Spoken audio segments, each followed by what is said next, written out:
Hi, and welcome to the Astrology Blueprint, a real life approach to the cosmos. And this is the first video in the series where I, Shanice Nicole, will be laying the groundwork for understanding astrology in a way that actually makes sense for everyday life.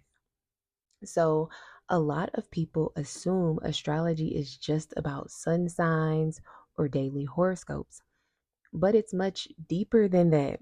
Astrology has been around for thousands of years, shaping history, influencing world events, and providing insight into personal experiences. So, before we get into the details, let's start with the objectives of this course so you know what to expect. In this course, the goal is to give you a practical and clear understanding of astrology so you can actually use it in your real life. Here's what I'll be covering: understanding the history of astrology, developing the mindset of an astrology student, exploring the hierarchy of the cosmos, applying astrology to real life, and integrating astrology with your beliefs. By the end of this course, you'll not only understand astrology, but also feel confident applying it to your own life. Now, let's get started on the history of astrology. And to understand astrology, we need to start with its origins. So, the earliest records of astrology go back to Mesopotamia over 4,000 years ago. And the Babylons used to track planetary movements and interpreted them as signs mainly for their rulers.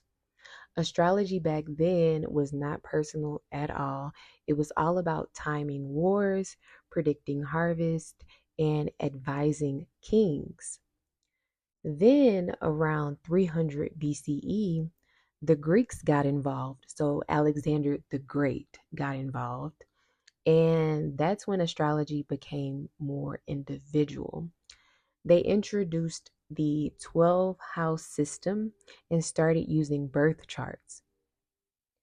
Over time, astrology spread through different cultures, such as the Islamic scholars.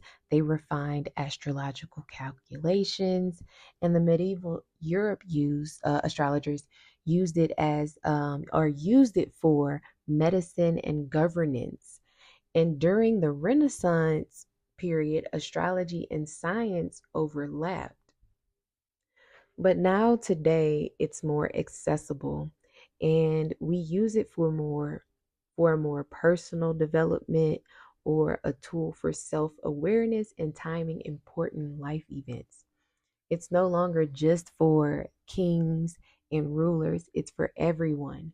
And since the beginning of time, the elites and the rulers of society, people who controlled the government and the media, um, they basically kept astrology as a secret, even the interpretations of spiritual and religious texts. So I think that's very important when studying astrology. So let's get into the mindset of an astrology student. Now that we know where astrology come from, let's talk about how to approach it. Astrology isn't just about predicting the future. It's about recognizing patterns and cycles. So, we're going to go over how the mindset, how you should be focusing or getting your mind ready to study astrology. This is very important when becoming an astrology student. So, astrology is a lifelong study. You will never stop learning. This is something that's very important. It requires both logic and intuition, balancing the rational with the spiritual. A good astrologer observes patterns, not absolutes. It's about tendencies, not rigid predictions. So don't get too caught up in predicting something and thinking that it's supposed to turn out that way. So you're also a translator of cosmic energy, not a fortune teller. So that's kind of the same thing as not getting too caught up in the prediction part of astrology. So some core traits of a good astrologer are to be curious and to have patience, to be neutral and open minded, and to be compassionate and have humility. So, no one on this planet knows everything. And astrology is a tool that can help you become self aware. And we are always learning something new about it. So, you just have to practice it. And the more you practice and read, the more you will understand it, understand the language of astrology, and be able to interpret it. And it's also good to be compassionate about understanding astrology, because this is something that is very personal. So, the role of an astrologer is to be an interpreter, a guide, observer, and storyteller. So, all of these things go together. You should be able to interpret the planetary movements and narrate them in a way that is really easy to digest. Also, observing. You should be able to track the transits and see the patterns and learn from those events. You can also observe from past events, like in history, to see how they might show up in current events.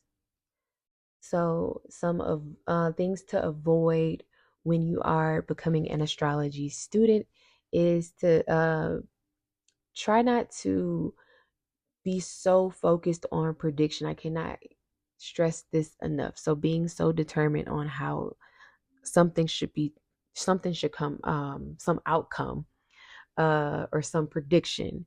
Also, fear based. We see this on TikTok. A lot of astrology content is fear mongering. So try to avoid that. Also, with yourself as well. Pluto can get really scary. So try to avoid, overthinking, overanalyzing. Take a break if you need to. Try not to overcomplicate it. Keep it simple. Focus on core themes at first. Focus on the themes of whatever that house that you're looking at or tracking. Focus on that. Try try not to overwhelm yourself and learn too many things at once. And also, last but not least, projecting personal bias. Read a chart as it is and avoid assuming what you think it should be. Sometimes some energies show up differently. There's a positive and negative expression to everything, and we don't know how everyone is living their lives individually. So be open minded. Developing your own style. Every astrologer has their own voice and approach, and some astrologers focus on psychological, some astrologers are very traditional and predictive with their techniques, are really good with predictive techniques. But this all depends on the astrologer. So just experiment and find what resonates with you, and just study and read. I personally use traditional, so Hellenistic astrology, along with modern astrology. I find that works best for me, and I don't like to get into predictive astrology. I take a more psychological approach. And some practical advice for growing as an astrologer is to read historical text and modern interpretations. Practice analysis regularly. The more you read, the better you'll get. Observe astrology in your real life. Don't just observe it when you want something, you're trying to manifest something, or if something crazy happens. Try to observe it, on a day-to-day basis. That's how you'll learn or grasp the information better. So, it also engage with other astrologers. Learning from different perspectives can expand your wisdom. So, be open minded. Last but not least, trust your intuition. Astrology is both an art and a science. So, you know, be open minded. So, let's get into the hierarchy of the cosmos.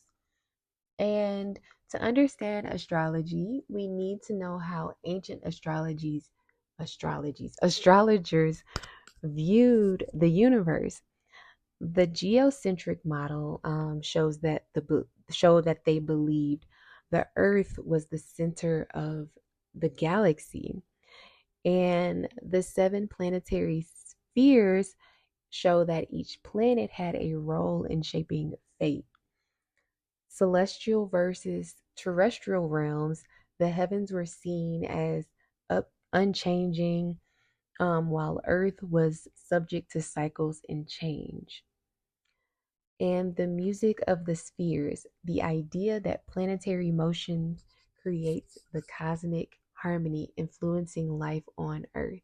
So even though we know Earth isn't the center of the solar system, these ancient frameworks still form the basis of astrological interpretation. So this is very important when understanding astrology and approaching it, learning it, because those ancient traditions and the way those interpretations, the way that they viewed the planetary movements, are still relevant today.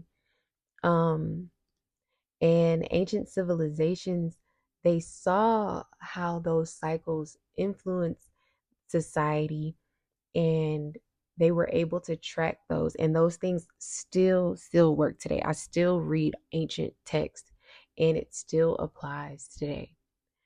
So the seven planetary spheres in Hellenistic or traditional astrology is the moon, which governs emotions and the physical body; Mercury, which rules communication and intellect; Venus, which governs love, beauty, and values; the sun, which represents identity and vitality; Mars, associated with action and aggression; Jupiter, which symbolizes expansion, wisdom, and fortune; Saturn represents discipline, karma, and limitations.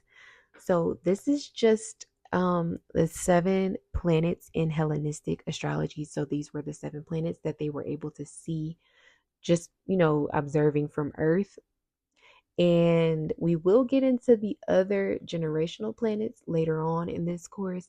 But right now, we are looking at the foundation, which is Hellenistic astrology.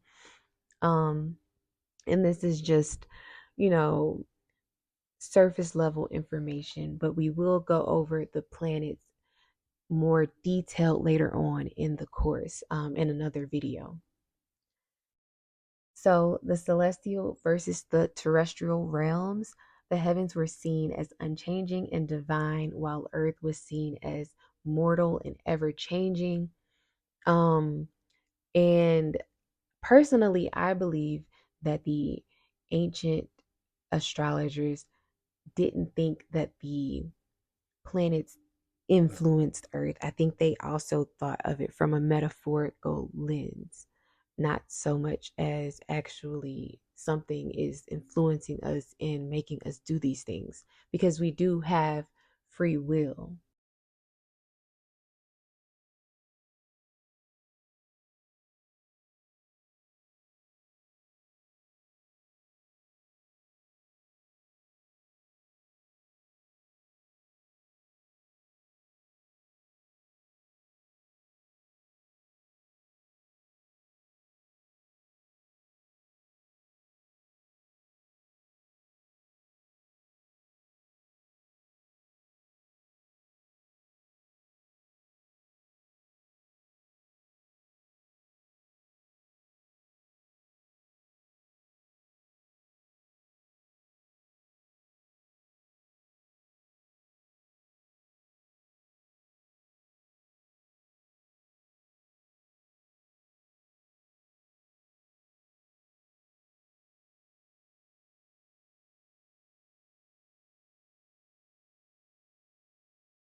Now we are going to get into integrating astrology with your beliefs. And everyone approaches astrology differently. That's something that I'm learning. The more that I study it, the more that I talk about it and practice it myself. And I personally integrate astrology with my Christianity beliefs, which is basically my foundation and what I grew up in. Also, I incorporate spiritual traditions that I learned growing up in Southeast Louisiana. So, astrology has been part of many belief systems. I just want to say that.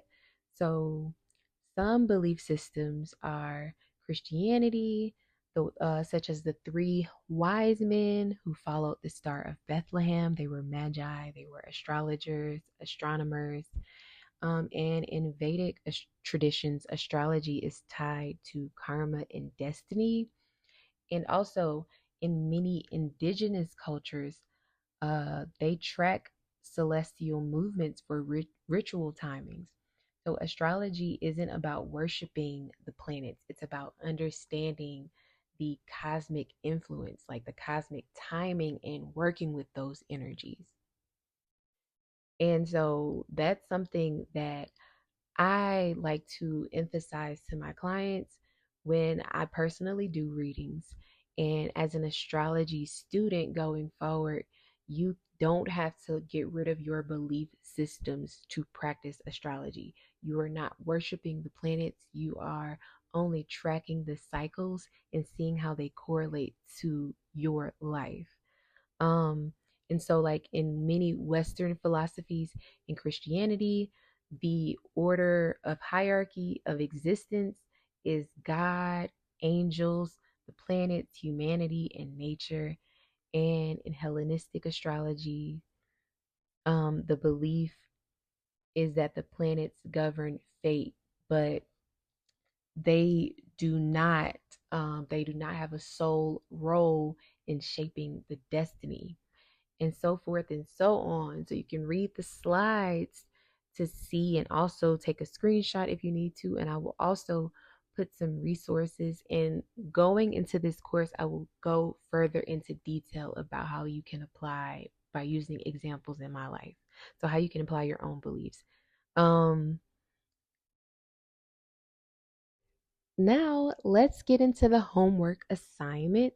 The first homework assignment. And I also want to get some comments. I want to hear from you guys in the comments section. So, we're going to go over Venus cycles and phases. Venus just stationed retrograde as of March the 1st. And I am recording this a day or two after. So, I'm recording this in multiple days. So, I thought this would be the perfect homework assignment. So Venus follows an 8-year cycle, forming a 5-pointed star or pentagram in the sky as it moves through its morning star and evening star phases. And so, what Venus is in astrology, or what is Venus in astrology? Venus is the planet of social and romantic flow, financial growth, artistic inspiration, clarity in love and self worth. And Venus rules Taurus, so that's earthly love, stability, and money. And also Libra, so that's harmonious love, social balance, and aesthetics. So the planetary cycles of Venus is Venus retrograde and Venus direct. So when Venus is direct, this is all of the qualities that Venus embody. And when Venus is stationed direct, it appears to be moving forward, or it's moving in its counterclockwise position, which is what it normally moves in. And Venus can express this energy comfortably. Um, and it doesn't have a problem with expressing this energy comfortably while it is direct. So this energy is outward. So we have the outward expression of love, attraction, beauty, and values when Venus is direct. Now, when Venus is stationing retrograde, it appears from Earth to be stationing or moving backwards. And it is not, but it looks like it's an optical illusion. It looks like it is. And so when Venus is stationed retrograde, it is appearing to be moving clockwise, which is the opposite sign Venus stage is moving when it is direct. Um, and so Venus has different phases of its retrograde period. It goes retrograde for 40 days and 40 nights. And the first phase is the morning star phase or the Lucifer phase, where Venus is more bold, outgoing, and the relationships and desires that you have become more direct and assertive. Now, in the middle of the retrograde, Venus goes through a cazimi, which is the heart of the sun or a conjunction, a deep moment of clarity and renewal in love, finances, and self worth. Last but not least, in the Venus retrograde cycle, Venus is the evening star. And I'm not going to even try to say this word, but it is the softer, more reflective Venus energy. It is more introspective and receptive approach to love. And that is how you should feel throughout the retrograde phases of Venus. So, Venus being direct is best for starting new relationships, making beauty changes, and financial plans. Now, when Venus goes retrograde, you can have lovers from the past come back. You can be reevaluating your self worth, your finances. You could be coming up with some or coming against some relationship challenges. You could be rethinking beauty and your aesthetic choices as well. So, a warning or caution: when Venus is retrograde, it is best to do some inner reflection to resolve some past love or financial issues, and also to reconnect and reflect on old relationships. So, now let's get into the homework, and we want to see how Venus cycles impact your birth chart. So, where Venus is in your birth chart shows how you love, attract, and handle relationships and finances. So, an example is Venus in Scorpio. She loves intensely and deeply, while Venus in Gemini flirts and values intellectual stimulation. And so, a Venus return happens when transiting Venus returns to the exact degree of your natal chart. This is said to be a fresh start in love, values, and finances, usually bringing new relationships or creative energy. And these are some examples of Venus transits over your natal chart. So you can look to see where Venus is, to see if it's forming any aspects to any of these placements, and see how these energies are showing up for you. So some homework is that I would like for you guys to do, and we can talk about in the comments, is how does Venus retrograde affect the economy and famous relationships? So I'm going to show a couple of slides, and you can do some research, and we can talk about this in the comments. But choose one celebrity breakup and or financial shift in the economy that happened during a Venus retrograde. Research the dates of the Venus retrograde and compare them to the breakup and or financial shift. And so we have some examples right here. We have Prince Charles and Princess Diana's divorce during a Venus retrograde in Leo in 1996. We have Jennifer Lopez and Ben Affleck first breakup during a Venus retrograde in Capricorn in 2004. And then we have Brad Pitt and Angelina Jolie split during a Venus retrograde in Leo in 2016. So you can look through the video and see which energies or which events, not energies, which events you want to look up and talk about in the comments. And your task would be to choose one celebrity breakup and or financial shift in the economy that happened during a Venus retrograde. Research the dates of the Venus retrograde and compare them to the breakup and or financial shift, and answer the following questions. What astrological themes during the Venus retrograde were present? Did the couple reunite later, like J Lo and Ben Affleck? Why I keep saying Ben Affleck? It's Ben Affleck. What patterns or lessons can be seen? So you can go through and look at the historical events and pop culture shifts or financial shifts and research it. And let's talk about this in the comments. I have some historical examples, such as Julius Caesar and the Ides of March, when Roman astrologers warned Caesar of danger before his assassination. So you can go look that up. You can go look up the founding of the United States, the Declaration of the Independence. The Declaration of Independence was signed when the U.S. had a Cancer sun, reflecting its nurturing and protective nature. Side eye. And then we have World War II and the Saturn-Pluto conjunction. The Saturn-Pluto conjunctions, if you can see, are very, very monumental for the U.S. So yeah, this is really interesting. Go back and look and do some research, and we can talk about this again in the comments. So integrating your beliefs.